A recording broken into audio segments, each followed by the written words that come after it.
This wipe could change everything.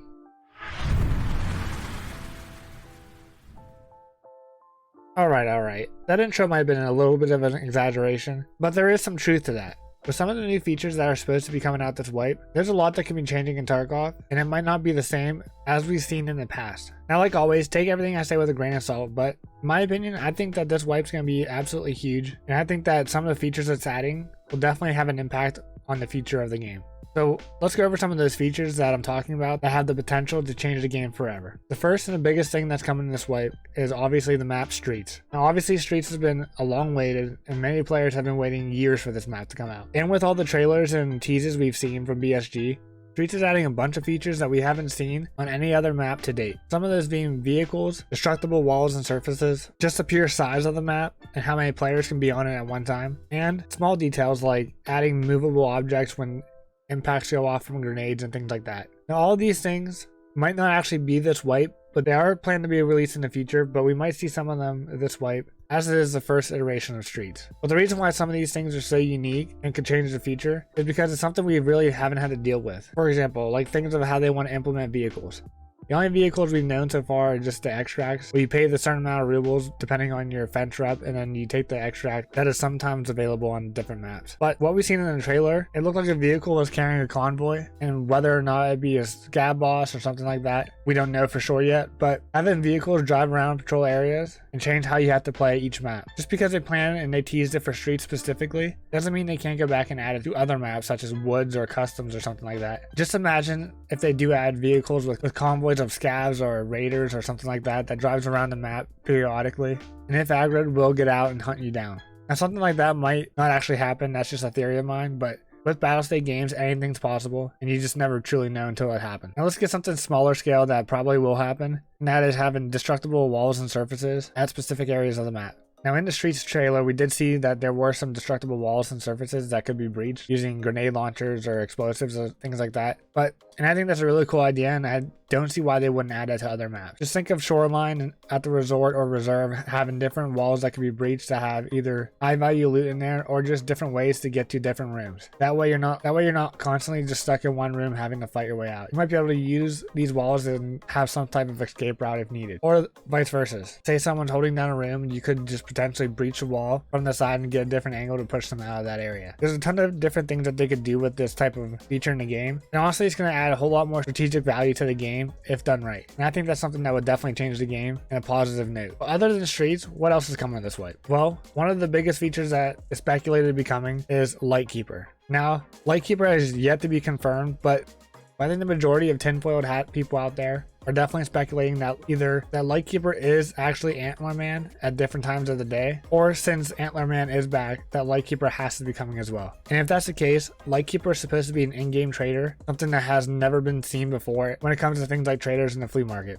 Everything that we have now is done through a menu system and is all done outside of a raid. But with Lightkeeper, he's only supposed to be accessed in raid, and it's supposed to have unique features that is going to be a lot different than what we've seen from traders thus far. And having an in-game trader is absolutely huge and game-changing for the entire realm of Tarkov. Because if they do add Lightkeeper and he is an in-raid trader, then I don't see why they wouldn't add the rest of the traders to be in-raid as well. And if that's the case, I'm not sure how it'll work out, whether or not there'll be an extract option where after you extract you can trade with them before heading back to your stash. But however they do plan on making it work, I'm sure it's going to work out better than we think. But the only problem and concern that I have with an in-game trader is there are already extract campers everywhere, and if the in-game traders work similar to an extract, or if they're always in a specific location, then it's going to be nearly impossible to get to those traders with people just camping them and waiting for you to go to them, and it's just going to be an easy ambush for them. But until we know how they're going to implement this in-game trader, we're just going to have to wait and see. But in-game traders is something that could definitely change the course of Tarkov, whether that be in a good way or a bad way. We're just going to have to wait and find out. Another feature that's supposed to be coming to the game that in my opinion is going to be pretty game changing is the addition of the gym and the hideout. Now just the addition of the gym and the hideout might not be that big of a deal, but it opens the door for other hideout upgrades that could potentially change how you level up your skills in the future. With the gym, you're supposed to be able to level up your soft skills of strength and endurance and other physical attributes, and honestly I think that having different hideout upgrades help level up your skills passively is a great thing, and I think it makes it a whole lot more worth it to actually upgrade your hideout than compared to what we have now.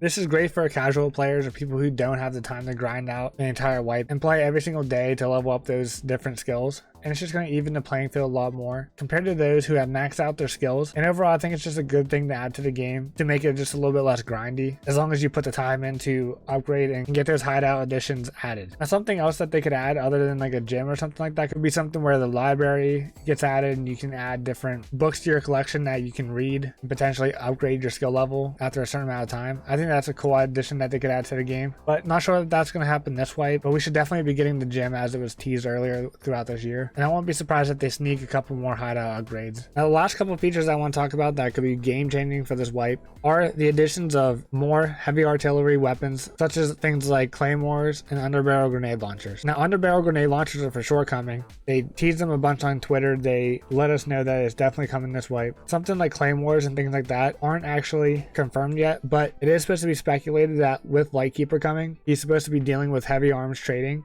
and claymores could be a part of that. Now, I'm not sure how powerful they're going to be and how they're going to actually work. We're just going to have to wait and see whenever they do add them. But these concern me because if they do add all those heavy armed weapons to the game without actually having the vehicles that they're supposed to be used against, I think that's probably going to hurt the game more than it does help it. If they are planning on adding those heavy weapons in whenever they do have vehicles in the game, then they should just wait until they actually have the vehicles out. Because if you're using these heavy weapons against other PMCs or things like that, things can get out of hand pretty quickly. Yes, they're probably going to do a good job balancing it and making it hard to get, but at the same time, you still run into people who are using grenade launchers and impact grenades and things like that. So no matter how hard they make it to get or how balanced they make it, it's still going to be in the game and it still might end up being a problem. So make sure to keep an eye out for that, because it could potentially change the game to where everybody is using these heavy artillery weapons. But one thing that was teased in the most recent Chronicles of Rizzy was one of Gluhar's guard potentially had a riot shield. Now, I don't know about you guys, but I think adding a riot shield to Tarkov would be amazing. And potentially if some of the boss's guards, like Gluhar's guards or Rashala's guards or something like that, if they had riot shields, I think that would be amazing for the game. And I think it just adds a whole unique aspect in how you have to fight them. Or if you can loot that item, I think that would be something that's fun to use. And depending on what all you can do with it, it could be pretty useful. Whether or not you can use a pistol when you have it, or if it's just something that you use to push forward and bash people, like in Call of Duty. Either way, if the riot shield does come to Tarkov, I expect there to be a lot more crazy moments, and it might make it a lot harder to fight teams if they do have somebody running a riot shield and you are solo. So just keep an eye out for that. But like I said, this wasn't confirmed to be coming this wipe, but in the future, it looks like it probably was teased to be coming eventually. But no matter what, I think this wipe is going to forever change Tarkov, whether that be for a good way or a bad way. It's only a matter of time until the new wipe comes, and we'll all figure it out together. So thank you all for watching. Don't forget to leave a comment down below if you think this wipe's going to be the biggest wipe ever, and if you think it's going to change Tarkov in a good way or a bad way. And while you're down there, don't forget to like the video if you enjoyed, and subscribe if you want to see more Tarkov content, especially with the wipe coming up. There's going to be a ton of new things that are going to be covered on the channel, and I'm excited to share with you. So thank you all again for watching, and I'll see you in the next one. Peace out.